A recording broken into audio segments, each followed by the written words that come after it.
kepada segenap para ikhwan mukimin yang ada di kota suci Mekah ini, nuqaddim lakum jazilas syukri wa husna takdir ala hudurikum wa hudurukum jami'an fi hadzal bait idun lana saraftumuna wa nawwartumuna wa farahtumuna saraftumul makan wa nawwartumul bait wa farahtumul qulub fajazakumullahu khairal jazaa.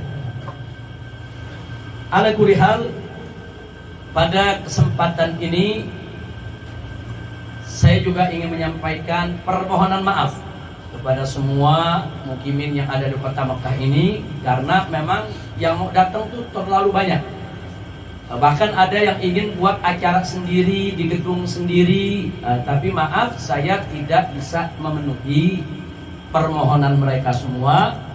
Jadi diambillah inisiatif oleh kawan-kawan FPI di Mekah ini agar masing-masing perkumpulan ini cukup mengirimkan perwakilan. Nah, jadi satu perkumpulan kirim 5 orang, kirim 5 orang, ini aja udah hampir 100 orang nih. Sudah lebih nih. Nah, jadi kalau dikumpulkan semua, saya tahu mereka mungkin ingin bertamu, ingin bersilaturahim, niat mereka semua baik. Jazakumullahu khairal jazaa. Mudah-mudahan niat itu diberikan ganjaran berlipat ganda. Amin ya rabbal alamin. Sekali lagi saya mohon maaf. Nah, jadi jangan tersinggung, jangan menganggap nih kita nggak mau terima tamu, sombong, takabur, angkuh, enggak. Rumah kita selalu terbuka selama ini untuk menerima tamu. Dan kemarin kita ada acara juga seperti ini. Kemarin kita di sini juga ada acara seperti ini, tapi kemarin tamu memang khusus untuk a'yan, untuk habaib, masyaikh yang ada di kota Mekah ini. Tuan-tuan guru kita ini dari kota Mekah kemarin hadir di sini semua. Nah, kita juga pamitan kepada mereka. Nah, jadi kalau antum datangnya kemarin juga nggak cukup di rumah ini, maka itu kita bagi dua. Nah, hari ini perwakilan mukimin. Jadi sekali lagi terima kasih atas kedatangan antum semua. Nah, di sini ada tuan-tuan guru kita, ada tuan guru Buya Abdul Rahim Banjari, kemudian ada tuan guru Buya Mahfud Amin Al-Lomboki Saksaki. Kemudian di sini juga ada Dr. Musaddad. Saya pikir banyak mukimin yang sudah kenal, beliau mutarjim resmi di Masjidil Haram. Kemudian biasanya beliau datang sama Dr. Fahmi ya. Nah, kemudian di sini ada pimpinan Karima, dan di sini juga ada tokoh kita yaitu Syekh Fathul Bari. Kemudian ada lagi yang dari mana namanya Ustaz Nasir tadi dari Jeddah. Nah, saya tidak sebutkan satu persatu nama-nama, tapi luar biasa kepedulian antum ini semua memberi semangat kepada kita yang sedang berjuang. Jadi sekali lagi, hudurnya antum di sini ini betul-betul memberikan motivasi, sehingga kita tidak merasa sendirian dalam perjuangan, tidak merasa bil ghurbah, yaitu dari kejauhan negeri kita tidak merasakan adanya kelemahan. Enggak, semua ini merupakan keberkahan yang bisa memberikan motivasi untuk kita terus melanjutkan perjuangan, insya Allah. Nah, itu pertama yang ingin saya sampaikan kepada semua yang ada di sini. Jadi sekali lagi yang saya di pembukaan ini saya sampaikan pertama adalah ucapan terima kasih atas kehadiran antum semua. Kedua adalah permohonan maaf. Nah, jadi tolong sampaikan sama kawan-kawan yang hari ini nggak bisa datang, atau yang mau datang terpaksa ya ditunda karena tidak bisa mewakili semua daripada kawan-kawan yang masih datang. Tolong sampaikan maaf saya. Mudah-mudahan nanti kita bisa bertemu di kemudian hari. Amin ya rabbal alamin. Nah, kemudian saya juga mau sampaikan, mungkin banyak berita simpang siur ya kawan tentang kepulangan saya. Belum lagi duta besar di Indonesia yang ada di Riyadh juga sama sekali tidak kooperatif, dan memang tidak pernah kooperatif, dan saya juga tidak pernah mau minta bantuan. Dalam persoalan kepulangan saya ini, saya sudah bersumpah saya tidak akan minta bantuan pemerintah Indonesia, baik lewat KBRI maupun lewat KJRI. Ini kita bicara kepulangan. Saya sudah bersumpah dan saya tidak boleh langgar sumpah saya tersebut ya Pak. Jadi jangan mereka berpikir kalau mereka nggak bantu kita tidak bisa pulang, enggak. Jadi banyak jalan menuju kota Mekah, begitu juga banyak jalan pulang ke Jakarta. Alhamdulillah, amin. Kalau saya mau pulang lewat jalan kanan kiri, dari dulu saya bisa pulang, kapan aja. Tapi nggak mau, saya ingin pulang bin nidham, saya ingin pulang bil gonul, saya ingin pulang, ingin membuktikan bahwa saya tidak salah. Jadi barusan saya minta maaf kenapa saya terlambat tadi. Tadi pagi ada dari Mabahis datang kemari, kemudian saya dijemput, kita ke Lajnah